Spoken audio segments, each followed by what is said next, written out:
ඔන්න අදත් රසමරස රෙසිපි එකක් අරගෙන ආවා ඔයාලා වෙනුවෙන් යාළුවනේ.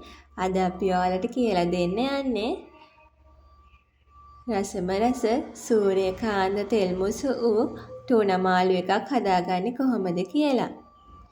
මේ ඔයාලට පේන්නේ ඒ ටූනා මාළු එක. මේ තියෙන්නේ ඒට අවශ්‍ය කරන දේවල්. මාළු මිරිස්, ලූණු, සුදු ලූණු ටික මේ විදිහට හොඳින් හොදගෙන මේ විදිහට කපා ගන්න ඕනි.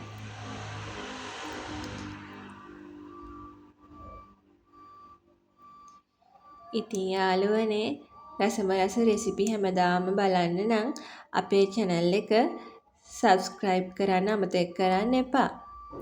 ඔයාලත් මේ අපි කියලා දෙන රෙසිපි try කරලා බලලා රස කොහොමද කියලා කමෙන්ට් කරන්න. අපේ channel එක subscribe කරලා නැති යාළුවෝ අපිව subscribe කරලා like එකක් දාලා comment කරන්න අමතක කරන්නත් එපා. අපි හැමදාම ඔයාලා වෙනුවෙන් රසමරස රෙසිපි අරන් එනවා. ඉතින් අද මේ අපි ටූනා මාළු එක හදාගන්න විදිය තමයි ඔයාලට කියලා දෙන්න යන්නේ.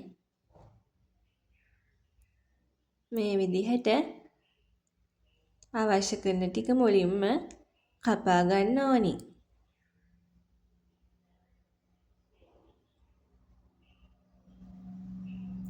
මේ ටූනා මාළු එක යාළුවනේ හරිම රසයි. ඔයාලත් හදලා බලන්නකෝ. හදලා බලලා රස කොහොමද කියලා අනිවාර්යෙන් කමෙන්ට් එකක් දාන්න අමතක කරන්න එපා.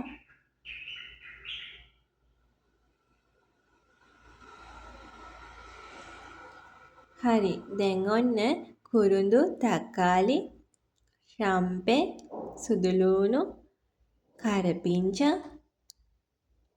මාළු මිරිස්, ලූණු අපි ඒ ටික සූදානම් කරගෙන ඉවරයි.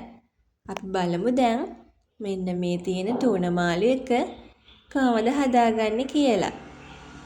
මුලින්ම අපි සුදු ලූණු ටික මේ විදිහට එකතු කරගන්නවා.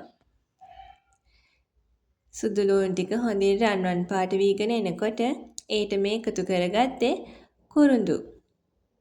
දැන් මේ උළුහාල් ටිකත් මේ විදිහට එකතු කරගන්න. කපාගත් ලූණු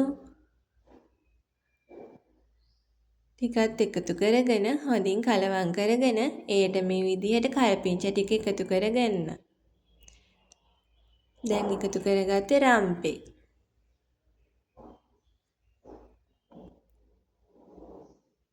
අවශ්‍ය ප්‍රමාණයට මිරිස් කුඩු 3-5 කහ ගම්මිරිස් කුඩු එකතු කරගෙන හොඳින් කලවම් කරගන්න. කපාගත් තක්කාලි ටිකත් මේ විදිහට එකතු කරගන්න. මාළු මිරිස් ටිකත් මේ විදිහට එකතු කරලා හොඳින් කලවම් කරගන්න. අවශ්‍ය ප්‍රමාණයට ලුණු එකතු කරගන්න. දැන් මේ විදිහට හොඳින් කලවම් කරගන්න ඕනි.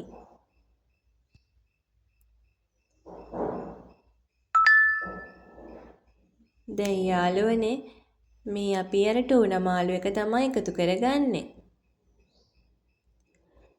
ඒ ටික මේ විදිහට හොඳින් කලවම් කරගන්න.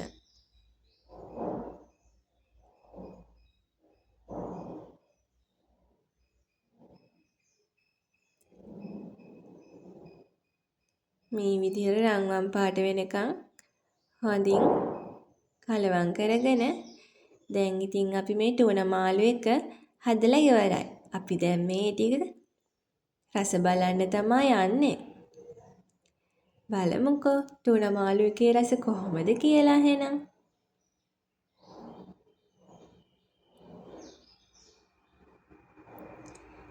ටූනා මාළු එක හරිම රසයි යාළුවනේ. එහෙනම් හදලා බලලා කාලා කමෙන්ට්